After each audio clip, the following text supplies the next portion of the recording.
Marjorie Taylor Greene, now that the Republicans control the House, she's no longer stripped of her committee assignments. She was instrumental in getting the crazy MAGA votes behind Kevin McCarthy, and so he's rewarded her by putting her on committees like the House Oversight and Accountability Subcommittee on select coronavirus crisis. That's where she is doing this questioning of Randi Weingarten, president of the American Federation of Teachers. Now, I have my misgivings with Randi Weingarten, particularly when it came to, her relationship with establishment Democrats like Hillary Clinton and stuff.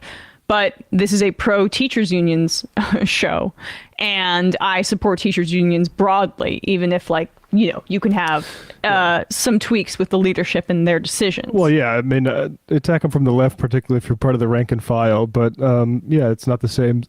Like, Marjorie Taylor Greene does not, in my opinion, have the right to criticize unions. Well, wait till you hear what she goes with in this criticism of Randi Weingarten. They're talking again about COVID policies, and here's MTG saying that Weingarten's not a real mother, so she wouldn't know and doesn't have the right to say anything. Are you a mother?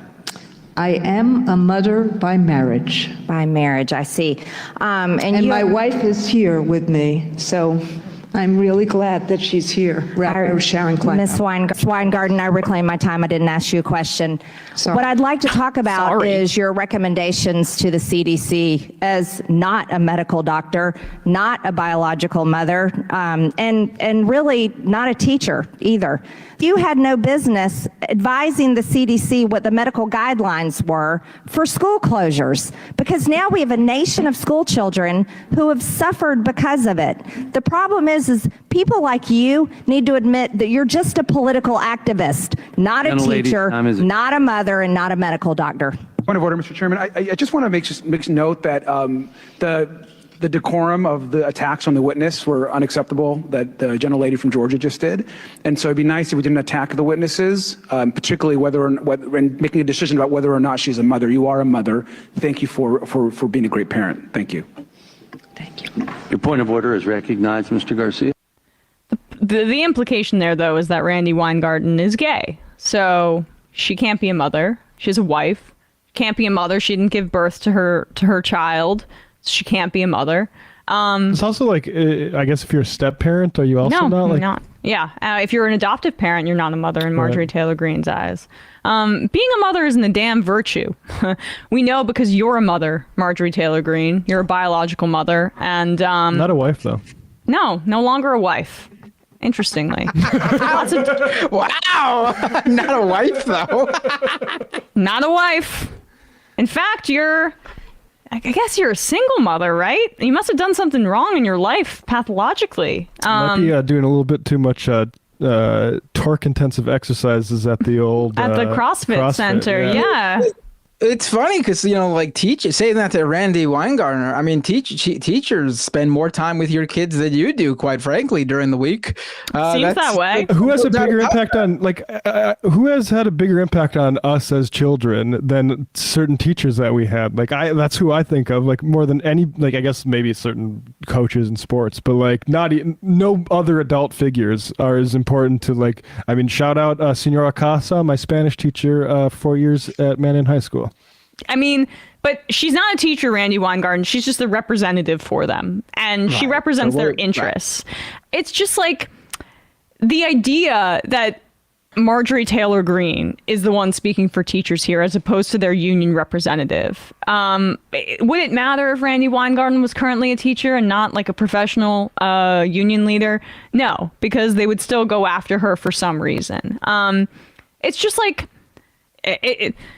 I cannot believe that we're still talking about COVID policy in this way and still pretending like these Republicans have the children's interests in mind here. What they saw COVID policy, and particularly in Chicago, as an easy avenue for was a way to undercut teachers' unions.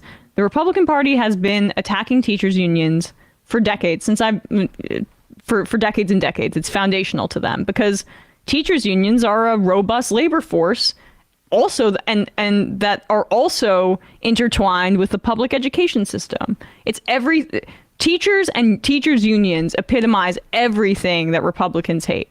So, yeah, she got to run the gamut there. Homophobia, COVID denial, what a horrible, anti-labor, horrible person. really horrible person who's now without a husband. No, yeah, moral failing, honestly. Yeah, Because I heard she was fucking someone at the CrossFit gym. that's what I heard too. Yeah, I heard that. I mean, can't confirm or deny it, but now she can just make out with her Newsmax host or OAN guy on camera and make everyone sick in the process. That was a great moment though, when she was getting interviewed in the car after she showed up in New York to defend. Did you see that? Was it a great moment, Matt Binder, or was it actually nauseating? Being a masochist. Great moments in documenting sick degenerate freaks, which is that's what these people really are. Like, I really hate her. Great to accept an interview, to be a journalist. I mean, it's Newsmax, but to launder yourself as a journalist, interview your subject, and then give them get some peck on the head when you were done is amazing, really. Yeah, and I gotta say, like, this idea that we should look beyond all of this sort of stuff, which is like the real deal that Marjorie Taylor brings to this stuff, and then applaud them like fucking seals every time they say something about populism or foreign policy that is on a very surface level agreeable, is fucking stupid. And everyone that like traffics in that, I have no fucking respect for them.